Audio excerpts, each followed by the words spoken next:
Framgjöf þetta Konráð Valur og Kjarkur. Já. Þetta var heldur flott. Þið fóruð þarna 2 mjög fljóta spretti, besta tíman og þriðja besta tíman.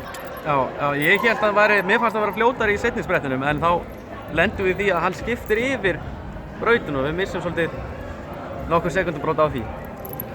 Þú ert nú búinn að fara nokkur hratt á þessum hesti áður. Já. Hvernig var svona stemmingin fyrir keppnina? Varstu að búast við því að þú myndir vinna? Ég gat gefið mig það að ég myndi vera í toppnum ef ég myndi ná góðan spretti og svo leið og ég lagði á honum og var að ríða honum upp í það fann ég að var svona held skýr á honum.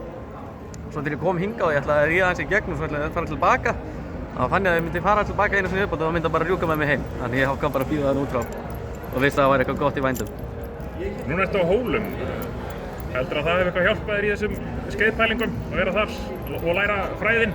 Já, það er náttúrulega alveg magnað sem gerast á Hólum ég byrjaði að læra að ríða aðra gangtegundir en ég misti ekki touchið á skeiðinu að mér finnst.